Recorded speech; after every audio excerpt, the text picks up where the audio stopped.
Jacob Roget and Elizabeth Bronson. And where did they come from? Well, my mother came with her parents across the ocean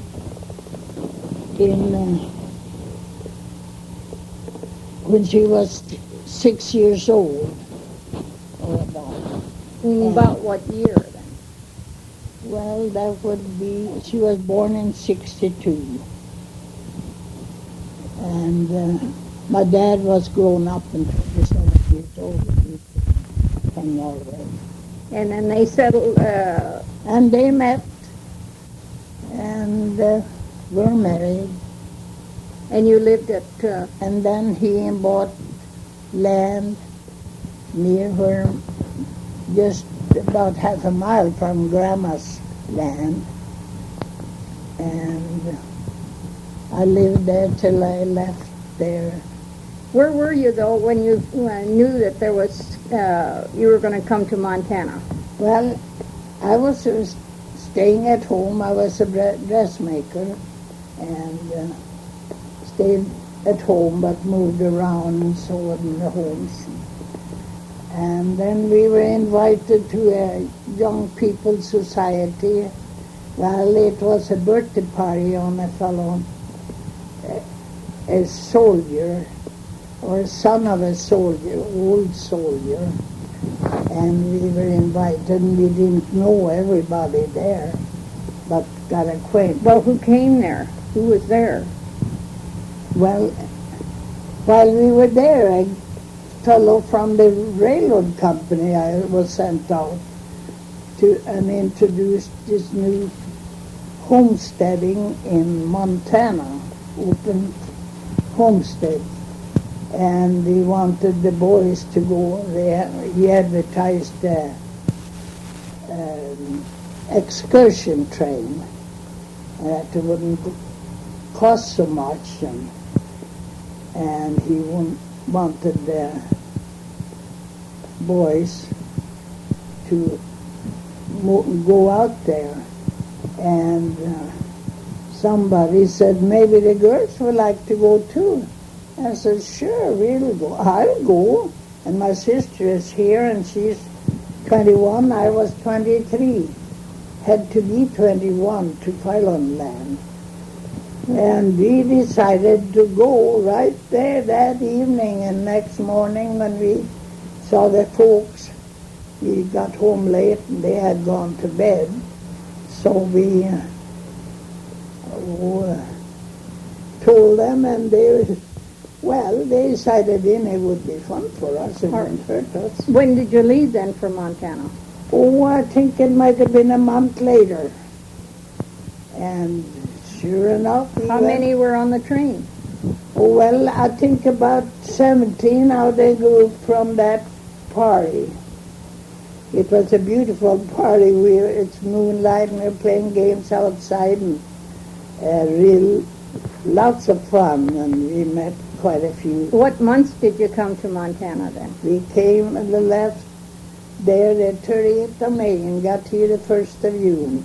How was it in Baker when you got here? Well, it was, they said it was a year old. There's small houses here and there standing every which way, and there was building going on. When you got off the train, where did you go? Well, I had a boxcar for a depot, and everything looked kind of funny and dry, not what we were used to. Where did you spend the first night? Oh, I don't remember exactly, but seemed like we went the same day out in the country. Did you... We had some friends there that had settled there before, had been up there in Fallonland. One was a girlfriend and her two brothers, and we knew them. Maybe you stayed with them then the first night? Yes, we stayed there. We stayed in the country. Did it seem rather depressing after Minnesota? Well, we didn't like it, but we said we can stay here and grow up in 14 months and we'll leave again. You could sell the property maybe and make a few dollars. And we were happy, young, and full of pep in those days. Well, what did you plan to do then after? Oh, then we decided we get a job here. The boys all went back because some were farming and some were hired men and some were married even and had homes, places there. Then my sister and I says, we're not going, you can go on to the office and file the first day then when we got back from town, from the country. And we'll go down and find out if you can find a job in a restaurant. And well, I never had worked in a restaurant. My sister had. So when we got to the first place we went to, sure, they needed two girls who could start in the morning. What was the name of the place? Lloyd's Restaurant. And they had a home for us, house, and for the other girls. What kind of work did you do? Oh, we had to cook and do all the kitchen work. And we took the job together. My sister says, we'll do it, but we can easily do it. Because I knew how to bake bread, made the best bread. And cooking, it didn't take long to. But it was hard work. We had to get up and early in the morning at 5 or before and fix the bread dough. What did you do for entertainment then while you lived worked in town? Well, we didn't go any place. We was working. Didn't they have some dances at the railroad station? Oh yeah, when they made when they built that depot, they had a dance there. And the lady, we went with the lady, Mrs. Lloyd, that we worked for, and it was raining and gumbo, and she sat down with her white dress right in the worst mud. And of course we didn't get to no dance. We went home with her. We carried a lantern because it was lightning and thundering. And that was all the dancing we went to. What kind of money did you make in the restaurant? Well, we thought it was pretty good then. The dishwasher was supposed to get 20 and the cook 40. Well, we divided. That was a month, wasn't it?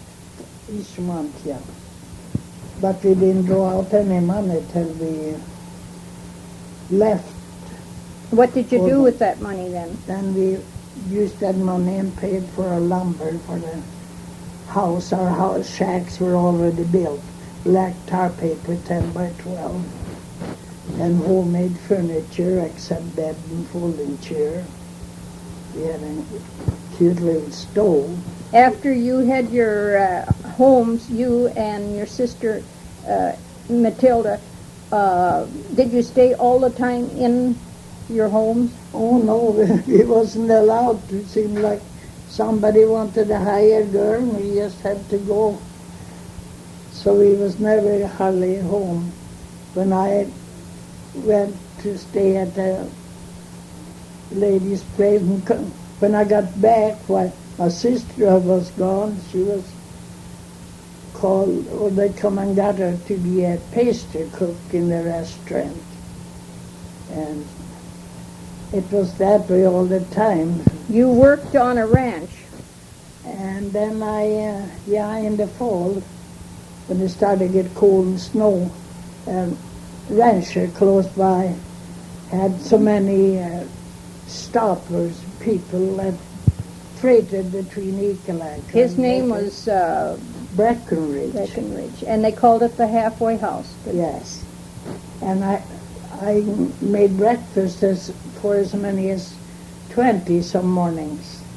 They had their rolls of bedding with them, and then we had one big room connected with the house that led outside from, wasn't open to the other part of the house. And we had full house. Seemed like there wasn't a meal that there wasn't several. What was a normal breakfast like? What did you serve? It was steak, tin steak, and Did you have potatoes every morning too? no. Pancakes? I think we had pancakes and steak, and the rancher himself cut the steak, so I never had to do that. He had the house alongside the other house close by, where he had all kinds of meat hanging up, frozen and pretty cold, you know. But so he could cut it, and he was a very kind man. And there was his daughter was home, and she had a little brother that her mother had died. So she was taking care of this little boy. He was 3 years old, I think, something like that. And little well dressed too. Well, let's hurry on because there's so many more interesting things in your life. Well, I don't know. You went back to Minnesota and came back and you were sick. Yeah. Oh, yeah, I went back and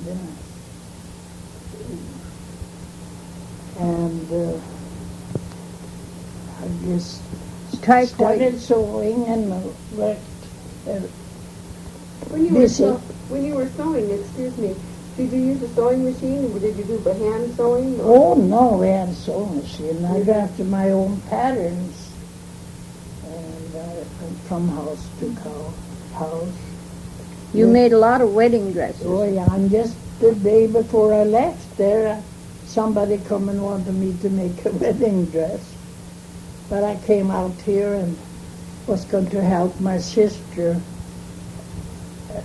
cook for Thrashers, and so many bachelors, they wanted help. So I would have been going from house to house, I suppose, or place to place. Your sister had married Elmer Anderson, though. She was married, and I expected a baby the next summer in June. And, well, shortly after I got here, I got sick, terrific headache, and I got unconscious almost right away, and called the doctor, and he said it was typhoid pneumonia, and so I wanted to go to a hospital or place to town. There was no place there, and no other doctor, and tried to get a nurse from Miles City, but couldn't get any, and he said I couldn't go there because then they might as well send the hearse along with me, because I couldn't take the trip.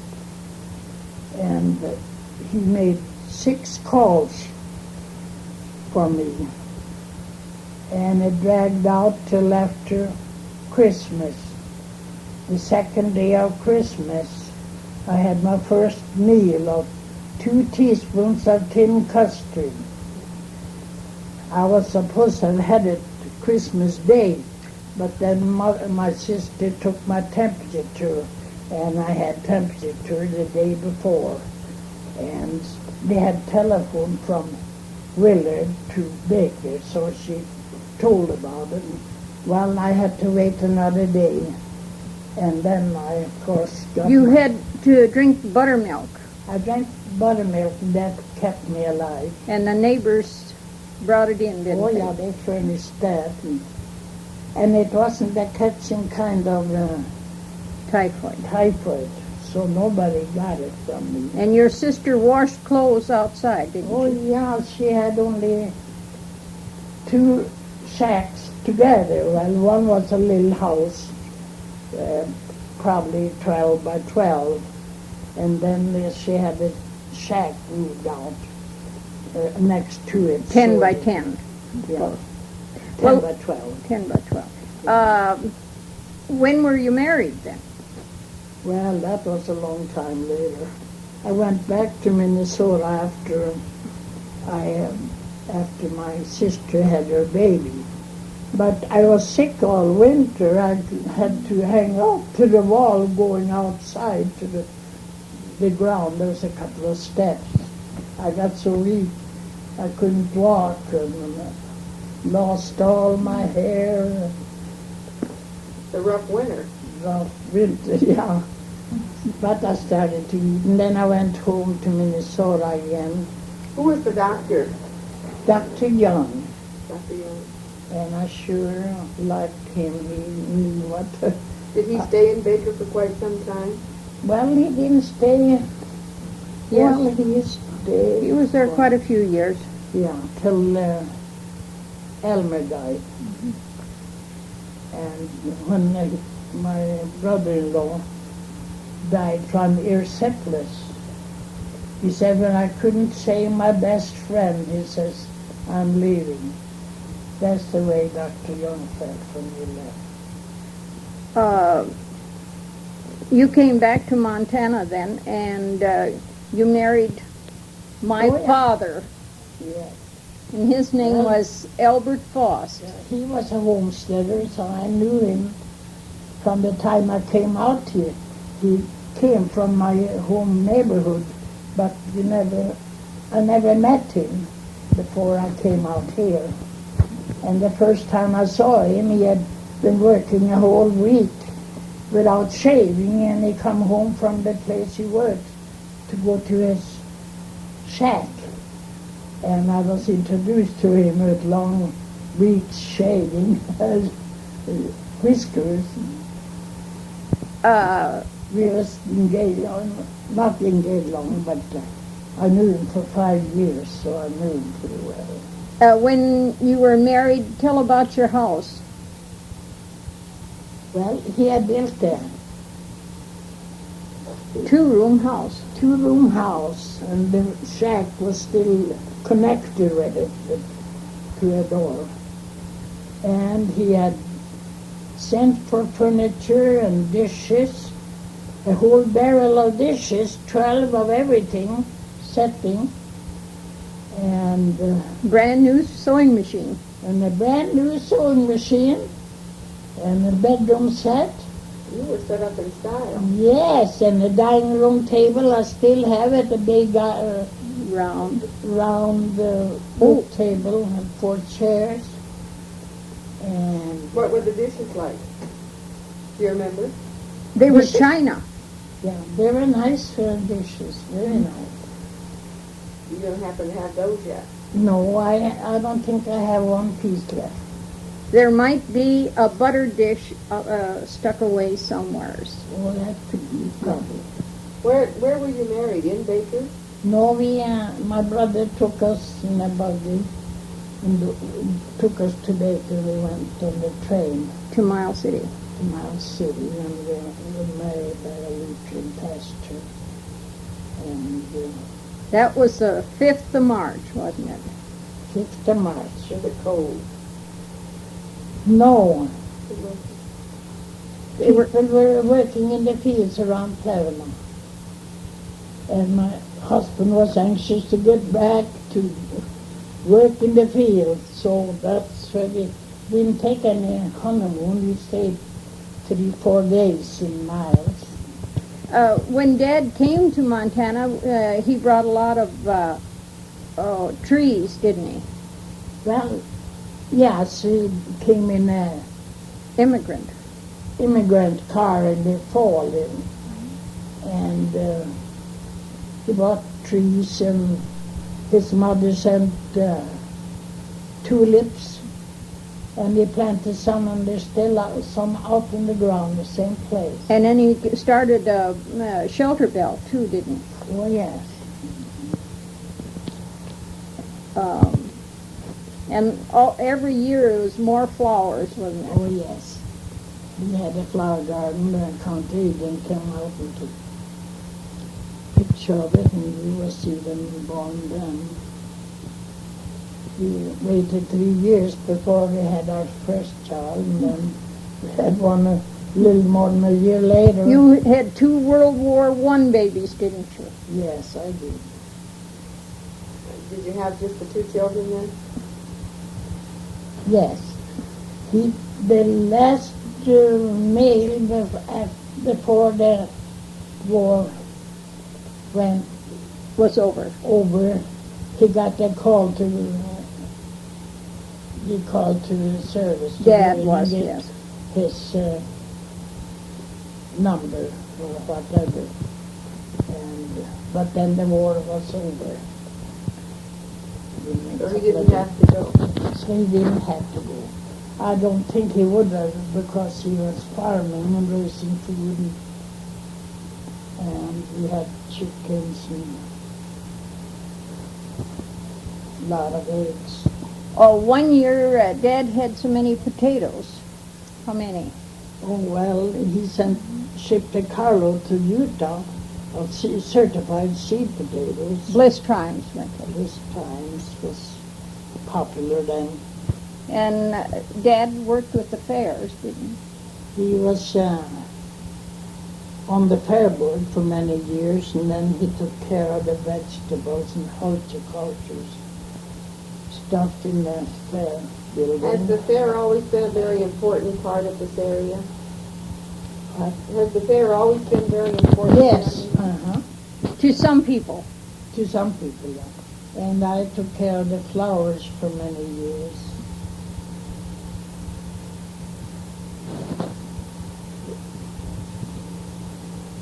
Yeah, and we've had nice neighbors and friendly neighborhood. Who were your closest neighbors then? That lived around? Henry Bergstrom's and Ted, the people we knew from Minnesota. They were our closest neighbors. Had the Bergstroms come out with you from Minnesota? No. Yes, Ted Bergstrom came out. Yeah, Ted and Henry, they came, but they had gone 2 months earlier, and they had what they call, they didn't have to pile on the land, it wasn't open. Squatters? They were called squatters. Squatters' rights. Huh? Squatters' rights. Yeah, squatters' rights, and they built the shacks there before the land was open for piling, so they could hold it. And some had their shack on railroad land, and they could keep it. But when I picked up my land, it happened to be on railroad land, and we didn't know it. So I lost that, and I had to go out and locate again. And then I found what Well, how long period of time was this before you found out that you were on railroad? Oh, land? probably 10 days or so after I had filed. But you didn't have a house on it, so you weren't no. a squatter. I didn't have any house or nothing on it. You hadn't started any real work yet. You were No, just getting squared but away. I did have to have some plowed acres on my place, 15 acres. I got somebody to do. Well, how did you exchange work then? Well, I sat on the mower for a neighbor. Mention the neighbors when you're talking. Should I? I Yes. don't know. You worked for Fred Anderson. Yes. He was a brother of my brother-in-law. And he couldn't get no help, so he said, "You're used to sitting on the mower, cut hay." I did that home, and because I was the oldest in the family. And he said, instead of wages, you can take them over and go up on your homestead and cut hay for yourself for wages. And I can sell the hay, you know. And I did. And so I cut, and somebody raked it for me and put it up, and a guy come and bought it. Mr. Martin was the one that bought it. Yeah. Mr. Martin, I don't remember his first name. Well, Bernard was his son. Yes. And he hauled it to Ikalika. And he got how much for it? Let me see. Was it about $30 a ton? He got $40. He gave me 20, and he hauled it and got 40. So he split it. paid for his trouble. And After you were married and your family was growing up, what was the social part of your life? well, we organized a church group, and we had Ladies' Aid, and we worked for an organ. We had an organ when we moved to Baker, to the church there, and we organized there. Where did you get your organ? Where did you get the organ? I can't remember that. I thought maybe you had been special. No. But, we had Ladies' Aid and coffee parties, and we walked. Then the community hall was built in... Yeah, the community. Well, people needed really a place for elections, and we didn't have a schoolhouse yet.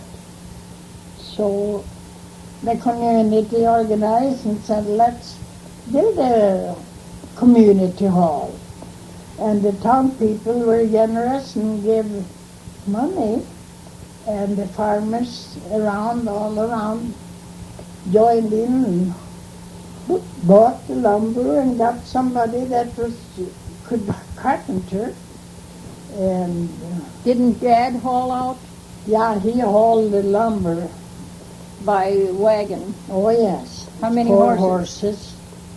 And Beckman was the leader in Carpenter. building, because he was carpenter in town otherwise. And I know they had some accident. This Sure. Shervin, the rancher down there quick here, fell off the roof when he was shingling. It wasn't very good for him, but he made it okay. Was this Beckman that you're talking about, was that Romai's father? That was Henry Beckman, and he had built many houses in the community too. Who wasn't married yet, you know. After the hall was built, there was dances. Oh yeah, they used it for everything, for services and for school and for elections. And Lutheran Church one Sunday, Wesleyan another Sunday. yes, different pastors came, traveled through, and they always wanted to stop. One minister came in the winter time. That was before we had the hall, and they were going to have service down at Lunders. PT. London. Yes, and he was hauled from Gregerson's. He had come out on a Saturday from town with them, and from Gregerson they cut across country on a stone boat with a box nailed on. He was sitting there. He had a big fur coat, and he rolled out into the snow, hit some cut banks, and You had a rough ride that time. Ministers usually had baptisms, didn't they, usually? oh yeah, there's baptisms when the pastors came out. Did they usually make the circuit about once a month or once every couple of months? Oh yeah, once a month I think we had just about. And we had services in our homes and kept the pastor overnight and took them into town again. And then we had ladies' aid and lunch after the service. So your social life was pretty good. Yes, it was very good. We're all happy. When was the school built? When did you first have school in here in the area? Well, I understand not long ago a guy was telling me what he did when he came here from another, That was Bill Bergstrom. Bill Bergstrom, and another fellow were digging this basement for the schoolhouse, and I asked what time it was, and he said it was in 1919, so that's the year the schoolhouse was built. And that was out here at Willard then? Willard, right across from the community hall. Do you remember who the first teacher was? No,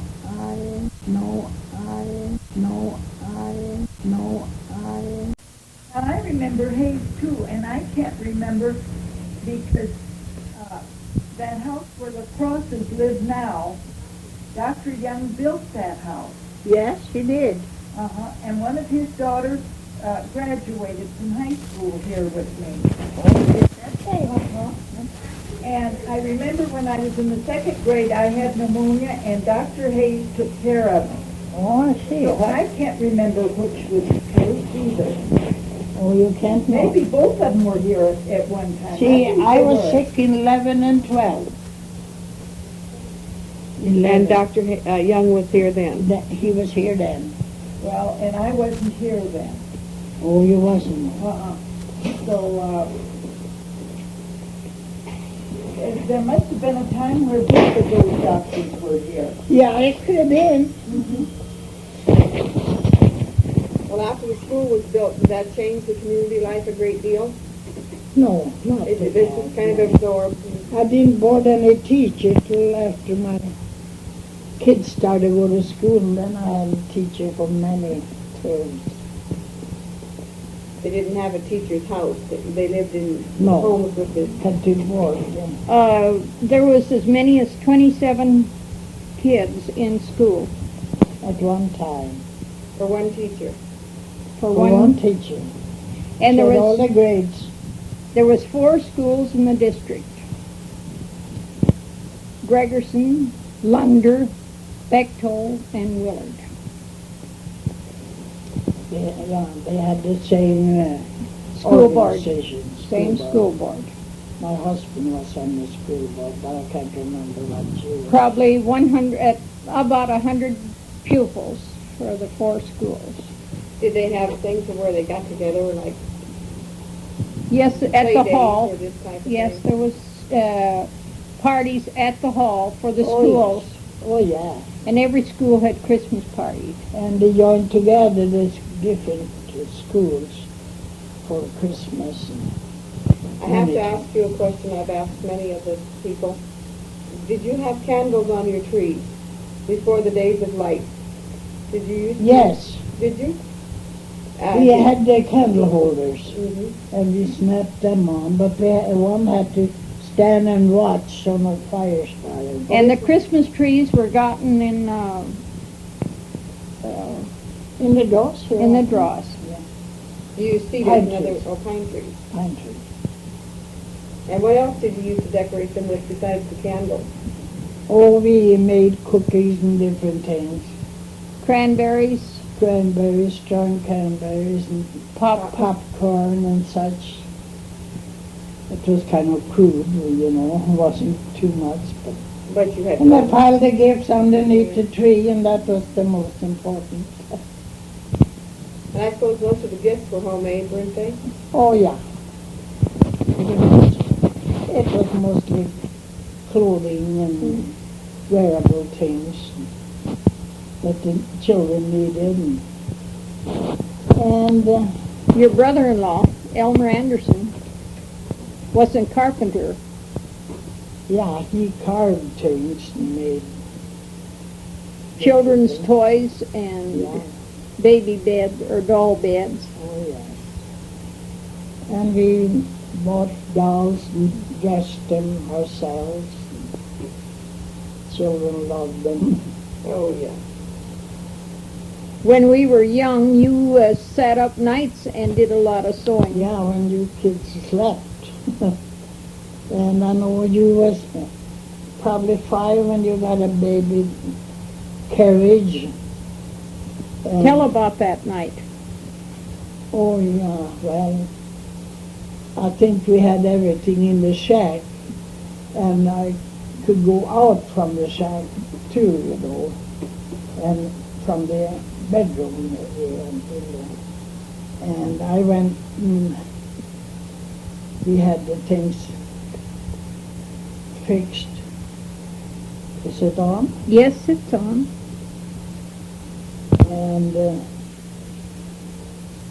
I took the stuff and set it on the steps. We had kind of a square board steps, probably 10-foot square outside the door. And we had the chest of carpentry tools for the boy, Raymond, and Marion, a doll buggy and a doll in it. And I knocked on the door, and then I went back and come back into the house. And Your excuse was to go and get butter, though. yeah,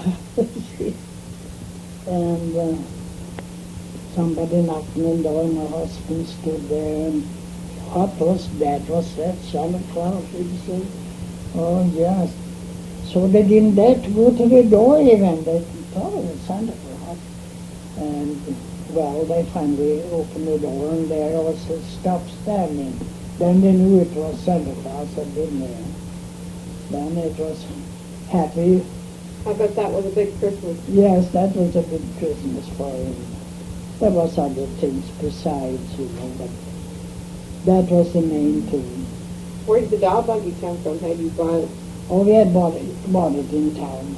I still have the doll buggy, but my granddaughter has it now. Oh, Mother, your great-granddaughter has Oh, it. yeah. She took it out of the trunk? Well, it wasn't in the trunk. It was upstairs Oh, at yeah. your house. Well, they probably had played with it, my other. No, they hadn't played with it, but I said that Oh, yeah. Well, that's okay, anyway. It's in the family. It's in the family. When they went as far as their great-grandchildren, but that lasted a long time. That's last year. So it must have been quite a buggy. Was it Yeah, a it woven was type? it's a white, woven type, painted yellow. and she could push it, and just the right size for her.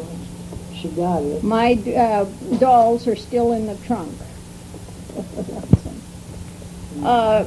Tell about Homemakers and 4-H. Been so long ago. We grew big gardens and canned a lot of stuff. And we canned meat, 100 quarts in the fall when we butchered. And that much vegetables, peas and beans, and not corn, I don't think. You had a Dried root corn. cellar. You had a root We cellar. had a good root cellar and things kept so good. And How kept did you on. dry corn? Oh, you cut it from the cob and parboil it and put it in sacks. Salt sacks or sugar. No, we used, I used sugar sacks. They're not so heavy as flour. And we, after they were cooked, we cooled it off quick, and then we hung it on the clothesline to dry. And then just left it there for Moved, yes, and then we worked the sacks, and For the the moisture. bigger sacks. It had more room, And if it's windy, it would flop around and dry. And then we'd put it in jars and keep it in a cold place. And then we'd have to soak it and cook and boil it for when we used it. And how long did you have to soak it? I mean, over a period of time or just a couple minutes? Or? Oh, no, we had to soak it probably 3-4 hours. And then it was really good. You also did that with apples. Oh, yeah, we did dry. My folks sent a barrel of apples out to us, to my sister and I when we were on the homestead. Also a big round cheese, 35 pounds, and meat, pork. How did you dry apples? I'm very curious about this. Didn't they change color on you, or how did you dry the apples? We sliced them, the different kinds of apples that you could dry. And I think we scalded them in hot water. And then we laid them out on, I put a clean sheet on a steel bed, took the mattress off upstairs. And we had, then we Had the windows open so the air windows open so they dried. And you'd be surprised how quick they dried. And then you packed them, you had to, they were dry then, you know, and limp, kind of. And Of course, Then did you soak them before you soaked used them and made sauce from them, and pie. Did you Maybe- make pie? maybe you better mention you had a new home in 1928, Yeah, in 28 I had a new home. a bungalow Yeah, with an upstairs. yeah, big house. I know it's 3 bedrooms downstairs in a row and the bathroom between. And then this is the house that's still on the home place? Yes. And we, then I could dry things upstairs there. It was such a good place for it. But your 4-H began while you were still in the old house. Oh yeah, that started then. We had used kerosene light, but before we moved away, probably a couple of years before we moved into new house, we had carbide lights, and I had carbide stove and Iron, iron. Yeah. and was popular in the community because you were had better lights than anybody else. Yeah, I was The yard light. We had a yard light, and it was much better than the lamps, you know.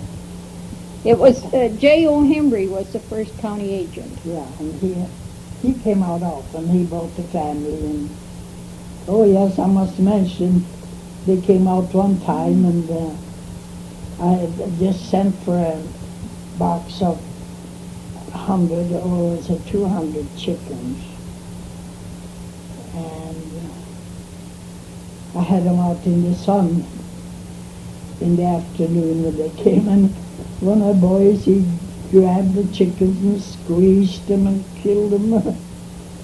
This was the county agent's boy. Yes. Many of them were killed that way. Yes. Oh, well, this matters. There's no chickens.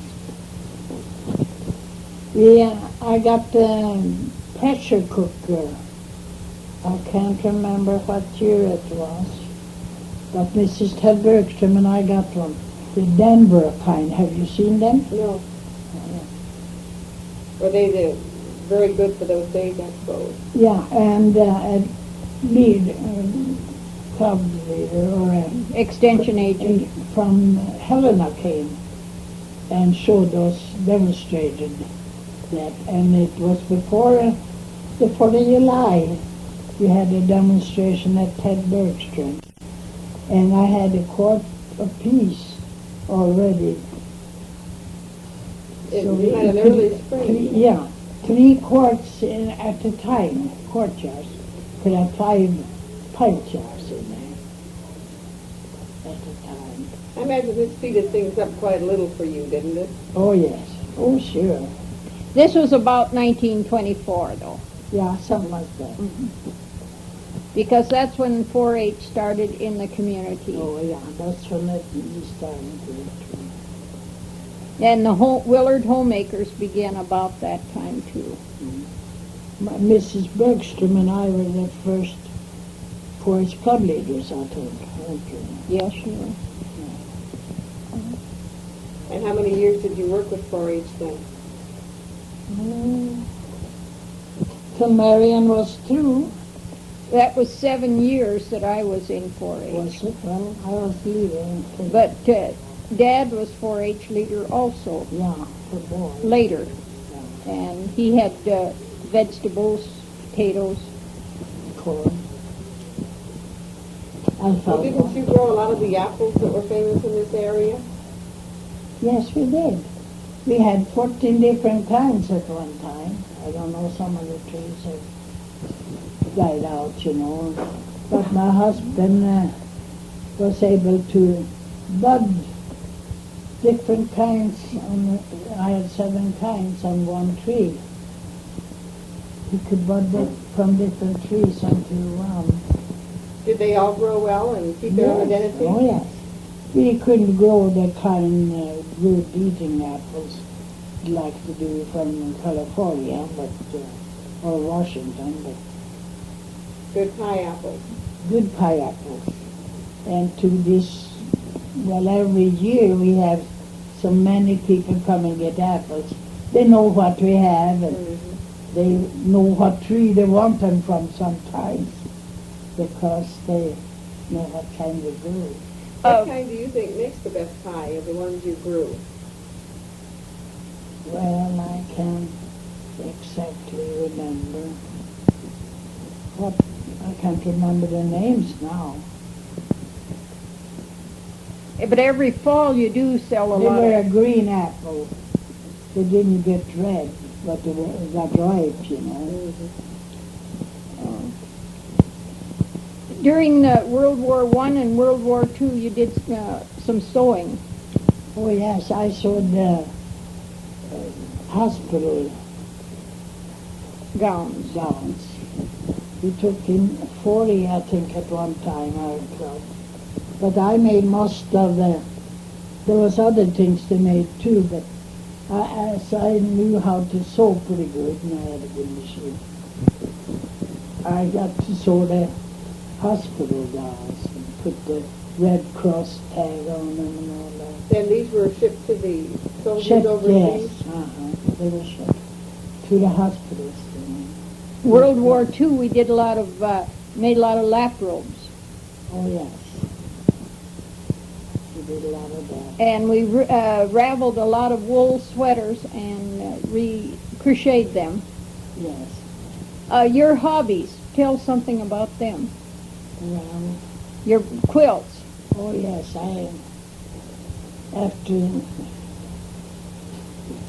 before I had any children, I did a lot of crocheting and tatting and hardinger work and embroidery.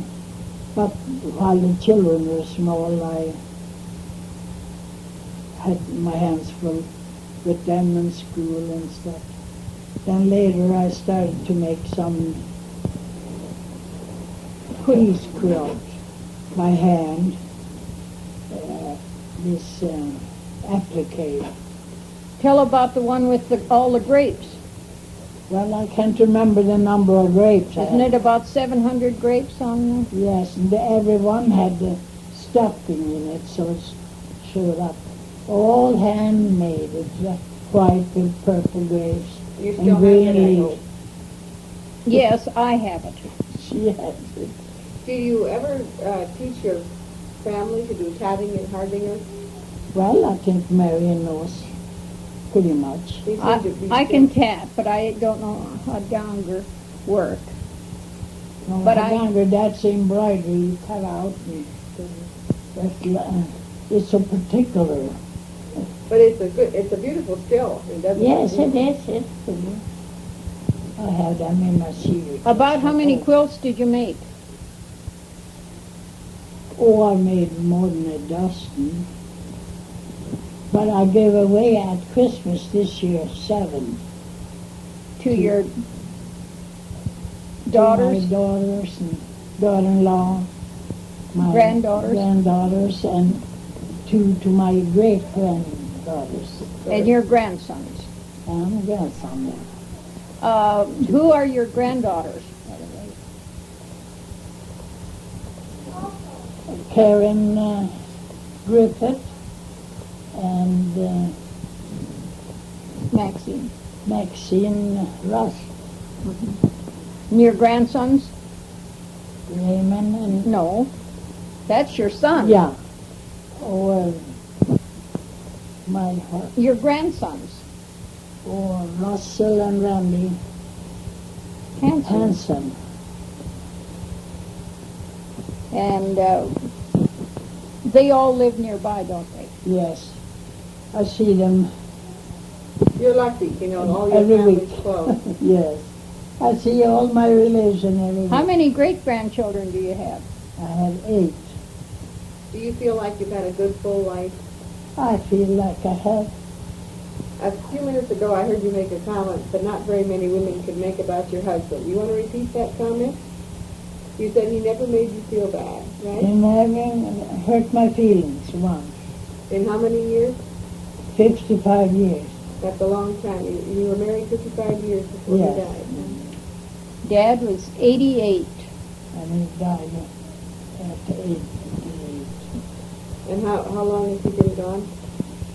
6 years last January. So you had a good full life together. And how old will you be now? In 2 months or less, I'll be 90. And how many in your family are in their 80s? I have Mrs. Restro is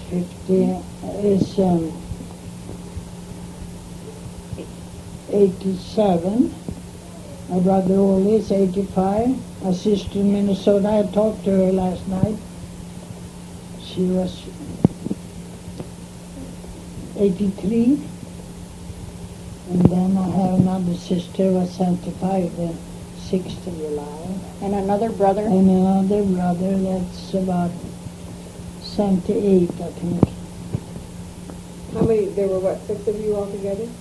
Yeah, 2 have died, a brother and a sister. And a twin brother of Carl Roget. Died in infancy. Yeah, my mother had one set of twins. My grandma had 2 sets of twins. And you didn't have any? That was about kept down. Yeah, you might have had But I have cousins and relatives. They're